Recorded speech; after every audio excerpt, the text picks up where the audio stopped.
Manood, makinig, matuto.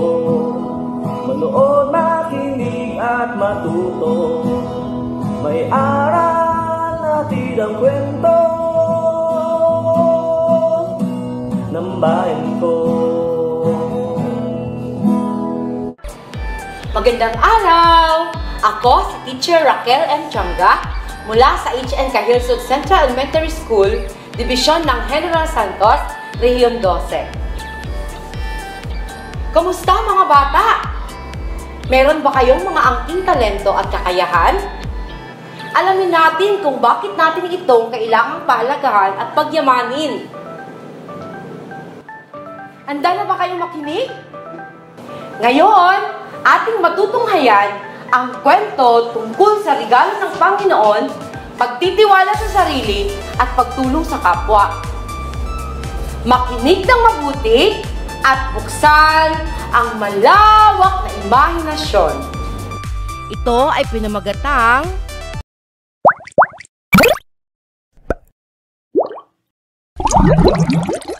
Ang Isdang Hindi Nakakikita. Isinulat at iginuhit ito ni Oliver V. Arevalo mula sa dibisyon ng Olongapo City.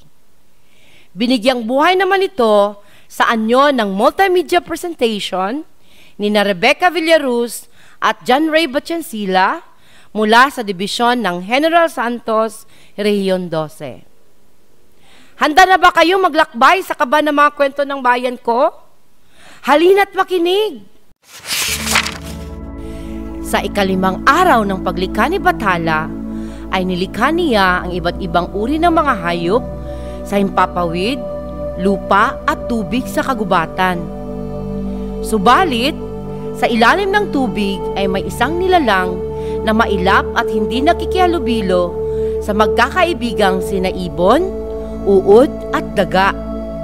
Ano kaya nasa ilalim ng tubig na yon? Wika ng masungit na si daga. Susubukan kong lumusot sa ilalim ng lupa upang matanaw ko ang nilalang na iyon. Wika naman ni uod. Lumusot si uod sa ilalim ng lupa at huminga ng malalim bago makarating ang kanyang ulo sa tubig. Subalit, sa kasawayang palad ay hindi ito gaanong nakatanaw dahil humapdi agad ang kanyang mga mata. Dali-dali siyang umahon pabalik sa ibabaw ng lupa. Lumapit naman si daga at inihakbang ang kanyang paa sa tubig at sumilip. Hindi ko kaya ang lamig ng tubig! Sigaw ni daga at dali-dali siyang umahon at bumalik sa kanyang kinatatayuang lupa. Huling sumubok si ibon. Ibinuka niya ang kanyang pakpak at paikot-ikot siyang lumipad sa himpapawid upang mas matanaw ang nilalang. Subalit, tulad ni daga at uod, ay sawirin siyang masilayan ang nilalang sa ilalim ng tubig.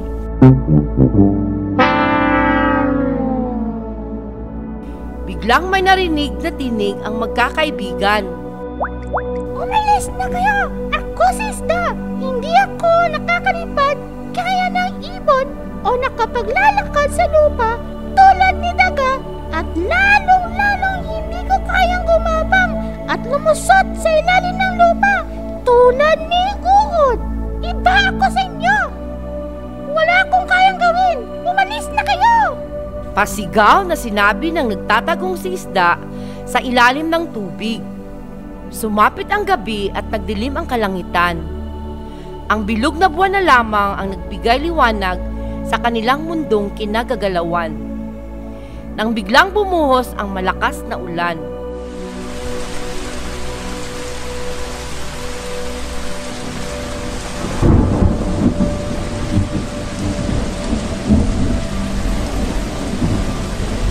Nagdulot ito ng baha.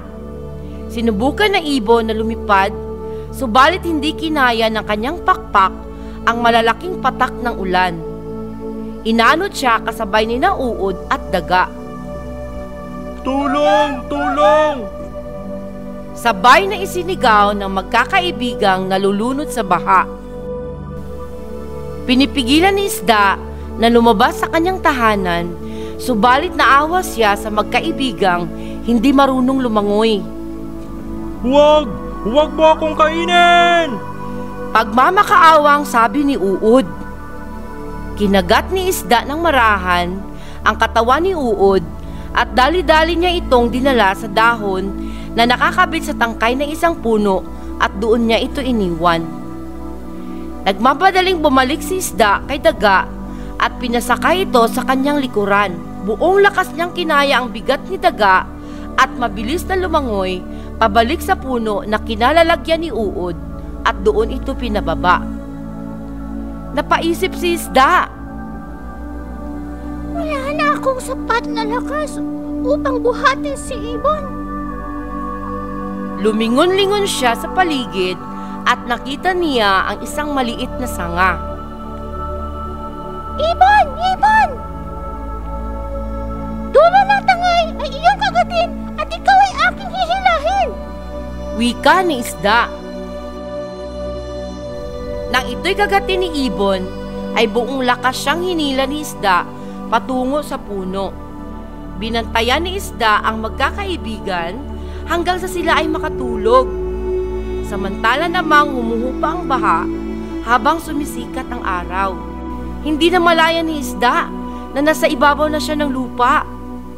Pagdilat niya, ay nakita niya ang kanyang sarili sa tubig. Napagtanto niya, Hindi ko kakayanin ang mabuhay sa lupa. bulong pa niya sa sarili. Ngayon ay nakikita kong may mga bagay pala akong kayang gawin na hindi kayang gawin ng iba. Dagdag pa niya at dali-daling tumalon si isda pabalik sa tubig.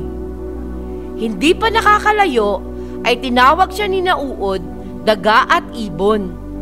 Isda! Maraming salamat sa iyong pagtulong.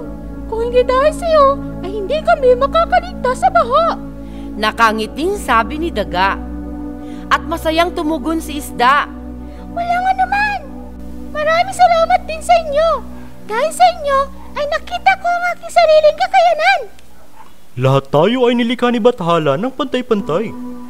Wika ni ibon. Dagdag pa ni Uod. Hindi natin malalaman ang mga bagay na kaya nating gawin kung tayo ay magtatago lamang. Nais namin sana na ikaw ay maging kaibigan. Hindi lamang dahil iniligtas mo kami sa dulo ng baha, kundi dahil sinabi mo, tunay niyang kakaiba ka. Pagsang-ayon naman ni daga. Maraming salamat sa inyong payo, mga kaibigan. Tugon ni isda. Masaya nagtampisaw si isda sa tubig dahil sa tuwang kanyang naramdaman. Maraming salamat, Bathala, sa pagkakaroon ng mga bagong kaibigan at pagkakataong may bahagi ang aking sarili at kakayahan sa aking kapwa. Wika ni isda habang masayang lumalangoy sa tubig.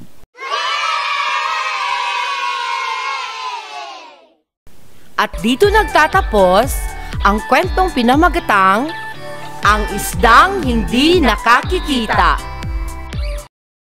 Ang kaban ng mga kwento ng bayan ko ay mula sa amin ng Bureau of Learning Resources at ng mga Learning Resources Management Section ng Kagawaran ng Edukasyon. Manood, makinig, at matuto.